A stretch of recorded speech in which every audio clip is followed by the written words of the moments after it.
पखारो इनके चरणों को, बहाकर प्रेम की गंगा, बहाकर प्रेम की गंगा।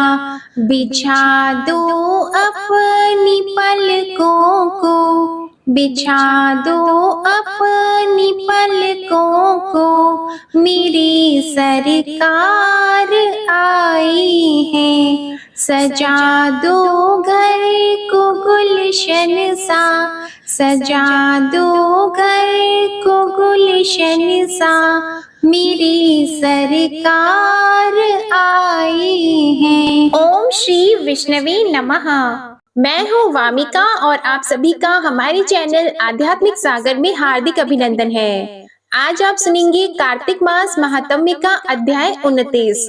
आप सभी का हमारे चैनल पर हमारी कथाओं को इतना प्रेम से सुनने के लिए, उन्हें लाइक करने के लिए, प्रेम से कमेंट करने के लिए आप सभी का हार्दिक आभार। आज आप सुनेंगे कार्तिक मास महात्म्य, भगवान शालिग्राम जी की कथा, भगवत गीता का पाठ, विष्णु चालीसा, तुलसी माता की कथा और तुलसी माता की आरती। कार्तिकेय जी ने भगवान शिव से कहा, भगवान आप योगियों में श्रेष्ठ हैं। मैंने आपके मुख से सब धर्मों का श्रवण किया। प्रभु अब शालिग्राम पूजन की विधि का विस्तार के साथ वर्णन कीजिए। तब महादेव जी बोले, महामते तुमने बहुत उत्तम बात पूछी है। वत्स जो तुम पूछ रहे हो उसका उत्तर देता हूँ, सुनो। शालिग्राम शिला में सदा चराचर प्राणियों सहित समस्त त्रिलोकी लीन रहती है। जो शालिग्राम शिला का दर्शन करता है, उसे मस्तक झुकाता है, स्नान करता है और पूजन करता है, वह कोटि यज्ञों के समान पुण्य तथा कोटि गौदानों का फल पाता है। बेटा, जो पुरुष सर्वदा भगवान विष्णु की शालिग्राम शिला का चरणामृत पान करता है, उसने गर्भवास के भयंकर कष्ट का नाश कर दिया। जो सदा भोगों में आसक्त और भक्ति भाव से हीन है, वह भी शालिग्राम शिला का पूजन करके भगवत स्वरूप हो जाता है। शालिग्राम शिला का दर्शन करने से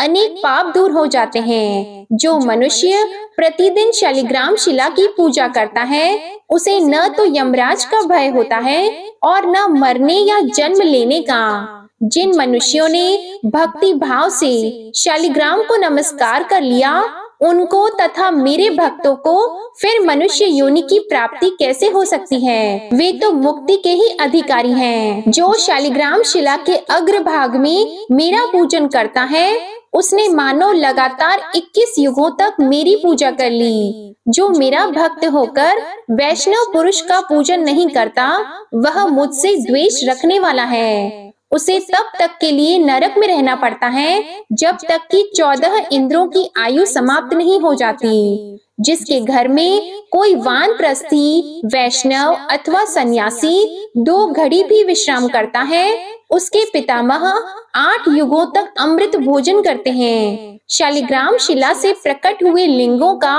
एक बार भी पूजन करने पर मनुष्य योग और सांख्य से रहित होने पर भी मुक्त हो जाते हैं। मेरे कोटि कोटि लिंगों का दर्शन, पूजन और स्तवन करने से जो फल मिलता है, वह एक ही शालिग्राम शिला के पूजन से प्राप्त हो जाता है। अतः कलयुग में श्री हरि का कीर्तन ही सर्वोत्तम पुण्य है। श्री हरि का चरणोदक पान करने से ही समस्त पापों का प्रायश्चित हो जाता है। फिर उनके लिए दान, उपवास और चांद्रायण व्रत करने की क्या आवश्यकता है? बेटा स्कंद, अन्य सभी शुभ कर्मों के फलों का माप है, किंतु शालिग्राम शिला के पूजन से जो फल मिलता है, उसका कोई माप नहीं है। जो विष्णु भक्त ब्राह्मण को शालिग्राम शिला का दान करता है, उसने मानो 100 यज्ञों के द्वारा भगवान का यजन कर लिया।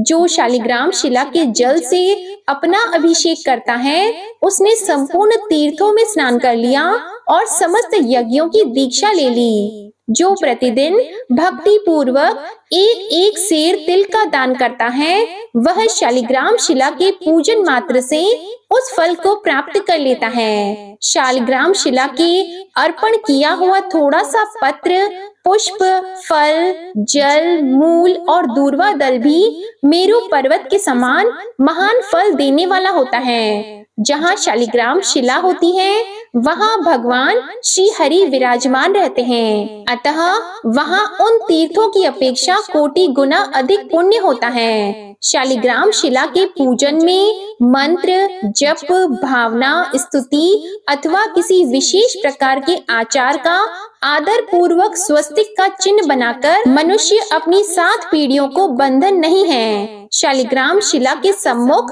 विशेषतः कार्तिक के मास में पवित्र कर देता है। जो भगवान केशव के समक्ष मिट्टी अथवा गेरू आदि से छोटा सा भी चौक बनाता है, वह कोटि कल्पों तक दिव्य लोक में निवास करता है। श्री हरि के मंदिर को सजाने से अगम्यागमन तथा अभक्ष्य भक्षण जैसे पाप भी नष्ट हो जाते हैं। जो नारी प्रतिदिन भगवान विष्णु के सामने चौक पूरती है, वह 7 जन्मों तक कभी विधवा नहीं होती। इसलिए बेटा, मेरे भक्तों को उचित है कि वे मेरी प्रसन्नता के लिए भक्ति पूर्वक शालिग्राम शिला का भी पूजन करें। जय श्री कृष्णा। अब सुनिए शालिग्राम भगवान की कहानी। किसी गांव में एक बुढ़िया माँ थी। वह प्रतिदिन नियम से शालिग्राम जी की सेवा करती थी। कार्तिक मास में वह गंगा स्नान का विचार करके पड़ोसन से बोली, मैं गंगा जी स्नान करने जा रही हूँ, तो मेरे शालिग्राम जी को रख ले और जब तक मैं नहीं आऊँ तब तक उनकी सेवा कर देना। पड़ोसन यह जानकर बड़ी खुश हुई कि उसे भगवान शालिग्राम जी की सेवा और पूजा का अवसर मिल रहा है। अतः उसने हाथ तो भर दी, परंतु थोड़ी देर वह चिंता में डूब गई और फिर बोली, परंतु मेरे को तो सेवा और पूजा नहीं आती, तो मैं कैसे करूंगी? तो इस पर बुढ़िया माँ उसे समझाते हुए बोलती है कि सवेरे इनको उठाना, नदी से लोटा भरकर पानी लाना, आते समय बगीचे से पुष्प और तुलसी भी लेते आना, भगवान को जल और कच्चे दूध से स्नान कराना, चंदन लगाकर पुष्प और तुलसी चढ़ाना, दूध का भोग लगाना, दोपहर को रसोई में जो भी बने उसका भोग लगा देना, शाम को दिया जलाना और रात को सोते समय शालिग्राम जी को भी सुला देना। बस ऐसे ही पूजा करनी है। यह कहकर वह पड़ोसन को शालिग्राम जी को संभलाकर गंगा स्नान को चली गयी। पड़ोसन बहुत उत्साह में थी। पड़ोसन ने सब कुछ बुढ़िया माँ की कहे अनुसार किया और सवेरे उठते ही शालिग्राम भगवान को भी आवाज लगा दी कि भगवान उठ जाओ, सुबह हो गई है। उसके बाद नदी से लोटा भरकर पानी ले आई, आते समय बगीचे से पुष्प और तुलसी भी लेती आई, भगवान को जल और कच्चे दूध से स्नान कराया, चंदन लगाकर पुष्प व तुलसी चढ़ाई। उसके बाद उसने दूध का भोग लगा दिया और वह खाना बनाने में लग गई। खाना बनाकर उसने भगवान को भोग भी लगा दिया। भोग लगाते समय उसने देखा कि दूध तो वैसा ही पड़ा है। उसने सोचा कि भोग लगाने का समय हो गया है, तो भोग तो लगा देती हूँ, हो सकता है भगवान भोग के साथ ही दूध पीते हों। थोड़ी देर बाद उसने जाकर देखा तो दूध और भोग वैसा ही पड़ा हुआ था जैसा वह रख कर गई थी। वह भगवान से हाथ जोड़कर बोली, भगवान दूध भी पी लो और खाना भी खा लो। अब आप भोजन करोगे तो मैं भी भोजन करूंगी। थोड़ी देर बाद वह वापस आती है तो देखती है कि भगवान ने दूध भी नहीं पिया और न ही भोजन किया। यह देखकर वह पड़ोसन तो चिंता करने लगी और पड़ोसन बोलने लगी कि भगवान आपकी मालकिन आएगी तो कहेगी कि तूने मेरे भगवान को दुबला कर दिया। अभी तो 1 महीना पूरा बाकी है, आज तो पहला ही दिन है। आप भोजन कर लो तो मैं भी भोजन करूं। वह पड़ोसन भी भूखी ही बैठी रही। थोड़ी थोड़ी देर में आकर देखती रहती और भगवान से भोजन के लिए मनुहार करती रहती। धीरे धीरे शाम हो गई। भगवान शालिग्राम जी ने सोचा कि अब तो दर्शन देने ही पड़ेंगे, नहीं तो ये भूखी ही बैठी रहेगी। तो भगवान छोटा सा मोर मुकुट पीतांबर धारी रूप लेकर पाटी पर जाकर बैठ गए। उन्होंने दूध पी लिया और भोजन भी किया। अब तो रोज ऐसा ही होता था एक दिन भगवान ने कहा कि मैं गाय चरा कर लाता हूँ। तो पड़ोसन बोली, थोड़े दिन ही तो रहोगे, क्यों जाते हो? पर भगवान माने नहीं। हाथ में सोने की लाठी, कंधे पर हीरे मोती का जड़ा पीतांबर डालकर गाय चराने गए। शाम को गोधूली बेला में गाय लेकर वापस आ गए। अब तो रोज ही ऐसा होने लगा। भगवान रोज दूध पीकर भोजन करके गाय चराने चले जाते और शाम को वापस आ जाते। एक महीना बीत जाता है। बुढ़िया माँ गंगा स्नान करके घर आती है। स्नान और ध्यान करके सोचती है कि शालिग्राम जी को ले आऊं। तो वह पड़ोसन के घर जाती है। पड़ोसन से बोलती है कि मेरे शालिग्राम जी दे दो। तो पड़ोसन बोलती है, शालिग्राम जी तो शाम को आएंगे, तब ले जाना। तो बुढ़िया माँ शालिग्राम जी के लिए जिद करने लगी और उनके बीच में झगड़ा होने लग गया। लोग इकट्ठे हो गए। तो पड़ोसन बोली, बुढ़िया माँ को समझाओ, जैसे एक महीना निकाला वैसे शाम तक और सब्र कर ले। बुढ़िया माँ तो धरना देकर बैठ गई और बोली, मैं तो मेरे शालिग्राम जी को लेकर ही जाऊंगी, तूने कहाँ छुपा रखा है, बता। पड़ोसन बार बार बोलती रही और समझाती रही कि शाम को जब शालिग्राम जी आ जाए तब ले जाना। शाम हो गई। जब भगवान जी गाय चराकर आए और गाय को उसकी जगह पर छोड़कर भगवान उस पड़ोसन के घर के मंदिर में विराजित हो गए। तब पड़ोसन बुढ़िया माँ से बोली, अब ले जाओ तुम्हारे भगवान जी। बुढ़िया माँ को भगवान जी दिखाई नहीं दिए। उसे कुछ समझ में नहीं आया। बुढ़िया माँ बोली, तू इतनी देर से क्यों मना कर रही थी? जरूर तूने ही कहीं छुपा कर रखा था। यह सुनते ही पड़ोसन को सब समझ में आ गया। खुशी के मारे आंखों से आंसू बह निकले। उसने भगवान के सामने हाथ जोड़ लिए। फिर भगवान जी से बोली, भगवान बुढ़िया माँ को भी रूप दिखा दो, नहीं तो यह मेरे पर अविश्वास करेगी। तो पड़ोसन की बात मानकर भगवान ने मोर मुकुट पीतांबर धरा हाथ में सोने की लाठी ली और फिर बुढ़िया माँ को भी दर्शन दिए। बुढ़िया माँ देखकर भौचक्की रह गई, कांपने लगी और उसकी आंखों से भी झरझर आंसू बहने लगे। फिर बुढ़िया माँ ने भगवान के और पड़ोसन के दोनों के पैर छू लिए और कहा कि मैं तो इतने दिनों से सेवा कर रही थी, पर मेरे को तो कभी भगवान ने दर्शन नहीं दिए, क्योंकि मैंने भगवान को केवल मूर्ति मानकर सेवा की थी। असल में तूने ही भगवान की निर्मल मन से सच्ची सेवा की है, जो भगवान ने तुझे दर्शन दिए। भगवान ऐसी अपनी कृपा सभी पर बनाए रखना। जय श्री कृष्णा। अब आप सुनिए भगवत गीता का यह अध्याय। श्री महादेव जी पार्वती जी से कहते हैं, अब मैं गीता के 16वें अध्याय का महात्म्य बताऊंगा, सुनो। गुजरात में सौराष्ट्र नामक एक नगर है। वहाँ खड़गबाहु नाम के राजा राज्य करते थे, जो दूसरे इंद्र के समान प्रतापी थे। उनके एक हाथी था जो मद बहाया करता और सदा मद से उन्मत्त रहता था। उस हाथी का नाम अरिमर्दन था। एक दिन रात में वह हठात सांकलों और लोहे के खंभों को तोड़ फोड़ कर बाहर निकला। हाथीवान उसके दोनों ओर अंकुश लेकर डरा रहे थे, किंतु क्रोधवश उन सब की अवहेलना करके उसने अपने रहने के स्थान हथिसार को ढहा दिया। उस पर चारों ओर से भालों की मार पड़ रही थी, फिर भी हाथीवान ही डरे हुए थे। हाथी को तनिक भी भय नहीं होता था। इस कौतूहल पूर्ण घटना को सुनकर राजा स्वयं हाथी को मनाने की कला में निपुण राजकुमारों के साथ वहां आए। आकर उन्होंने उस बलवान दंतैले हाथी को देखा। नगर के निवासी अन्य काम धंधों की चिंता छोड़कर अपने बालकों को भय से बचाते हुए बहुत दूर खड़े होकर उस महाभयंकर गजराज को देखते रहे। इसी समय कोई ब्राह्मण तालाब से नहाकर उसी मार्ग से लौटे। वे गीता के 16वें अध्याय के अभयम आदि कुछ श्लोकों का जप कर रहे थे। पूर्ववासियों और पीलवानों महावतों ने उन्हें बहुत मना किया, किंतु उन्होंने किसी की नहीं मानी। उन्हें हाथी से भय नहीं था, इसलिए वे विचलित नहीं हुए। उधर हाथी अपनी फुटकार से चारों दिशाओं को व्याप्त करता हुआ लोगों को कुचल रहा था। वे ब्राह्मण उसके बहते हुए मद को हाथ से छूकर कुशल पूर्वक उससे निकल गए। इससे वहां राजा तथा देखने वाले पुरवासियों के मन में इतना विस्मय हुआ कि उसका वर्णन नहीं हो सकता।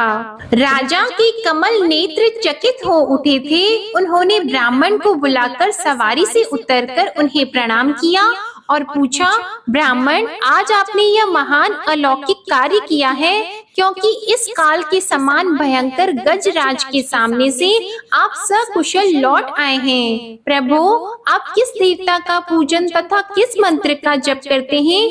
बताइए, आपने कौन सी सिद्धि प्राप्त की है? ब्राह्मण ने कहा, राजन, मैं प्रतिदिन गीता के 16वें अध्याय के कुछ श्लोकों का जप किया करता हूँ।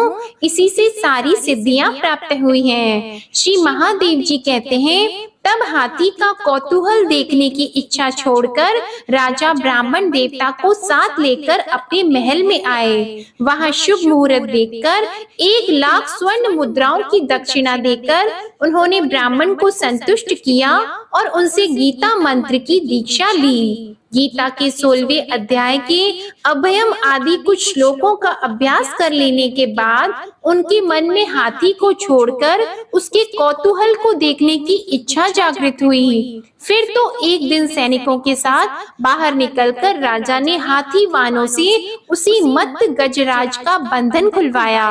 वे निर्भय हो गए और राज्य के सुख विलास के प्रति आदर का भाव नहीं रहा। वे अपना जीवन तृणवत समझकर हाथी के सामने चले गए। साहसी मनुष्यों में अग्रगण्य राजा खड़गबाहु मंत्र पर विश्वास करके हाथी के समीप गए और मद की अनवरत धारा बहते हुए उसके गंड स्थल को हाथ से छूकर सकुशल लौट आए। काल के मुख से धार्मिक और खल के मुख से साधु पुरुष की भांति राजा उस गजराज के मुख से बचकर निकल आए। नगर में आने पर उन्होंने अपने राजकुमार को राज्य पर अभिषिक्त कर दिया तथा स्वयं गीता के 16वें अध्याय का पाठ करके परम गति को प्राप्त हुए।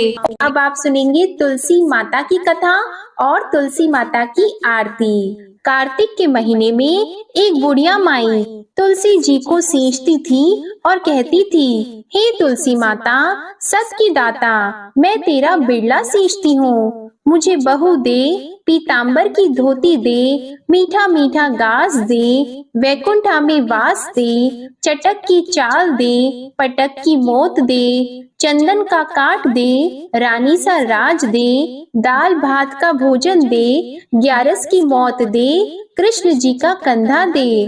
तब तुलसी माता यह सुनकर सूखने लगी। तो भगवान ने पूछा, हे तुलसी, तुम क्यों सूख रही हो? तो तुलसी माता ने कहा कि एक बुढ़िया रोज आती है और यही बात कह जाती है, मैं सब बात तो पूरा कर दूंगी, लेकिन भगवान कृष्ण का कंधा कहाँ से लाऊंगी? तो भगवान बोले, जब वो मरेगी तो मैं अपने आप कंधा दे आऊंगा, तू बुढ़िया माई से कह देना। जब बुढ़िया माई मर गई, सब लोग आ गए। जब माई को ले जाने लगे तो वह किसी से नहीं उठी। तो भगवान श्री कृष्ण एक बार 12 बरस के बालक का रूप धारण करके आए और बालक ने कहा, मैं कान में एक बात कहूँगा तो बुढ़िया माई उठ जाएगी। बालक ने बुढ़िया माई के कान में कहा, बुढ़िया माई, मन की निकाल ले, पीतांबर की धोती ले, मीठा मीठा घास ले, वैकुंठा में वास ले, चटक की चाल ले, पटक की मौत ले,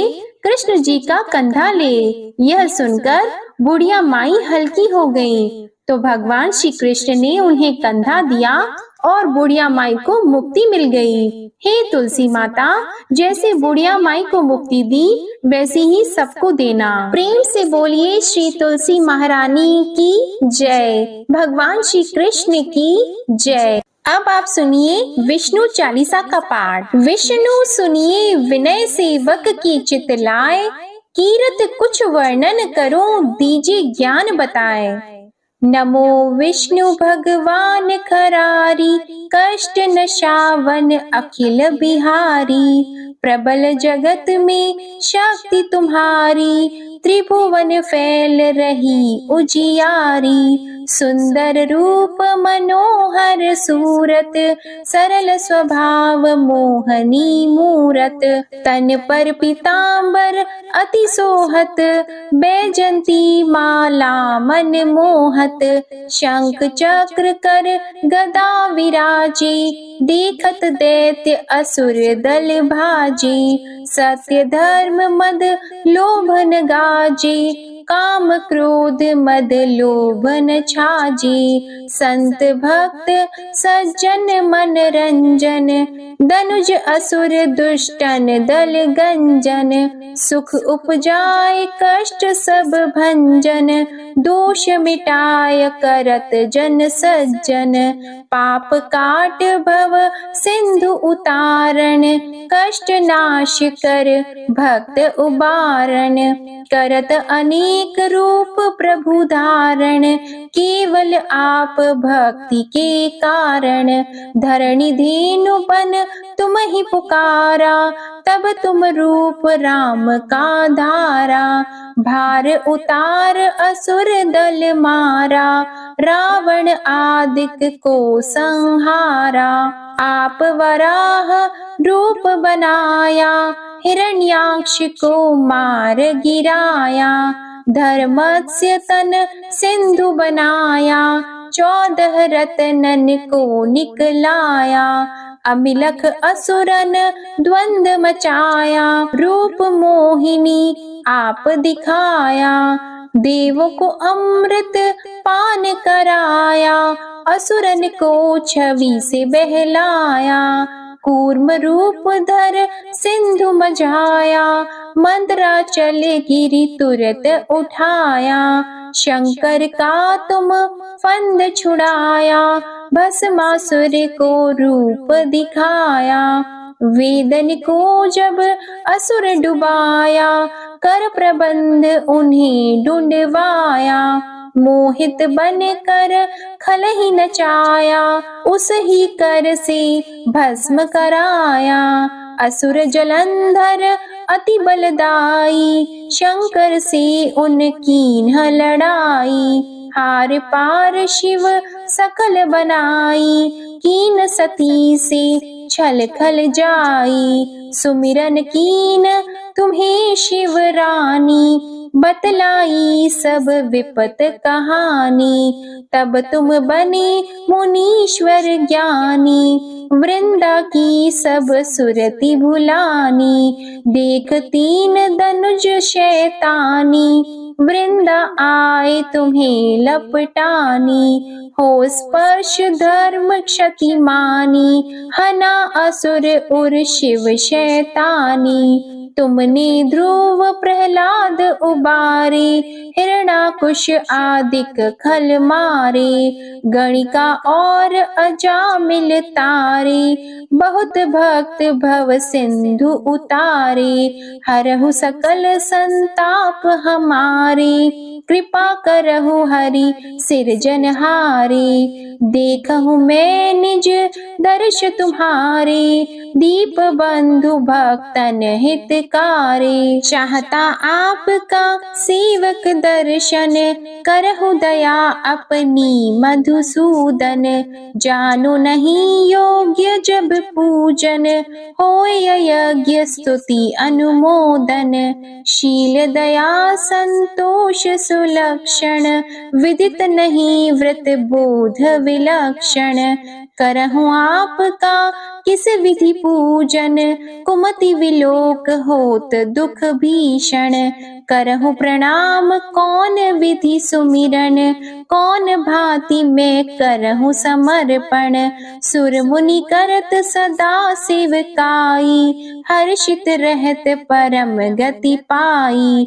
दीन दुखिन पर सदा सहाई, निज जन जान लेव अपनाई। पाप दोष संताप नशाओ, भव बंधन से मुक्त कराओ। सुत संपत्ति दे सुख उपजाओ, निज चरणन का दास बनाओ।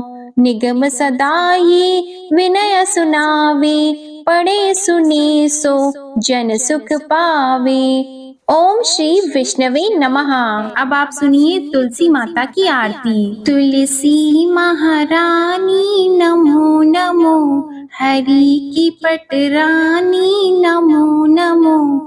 तुलसी महारानी नमो नमो, धन तुलसी पूरण तप कीनो, शालिग्राम बनी पटरानी नमो नमो।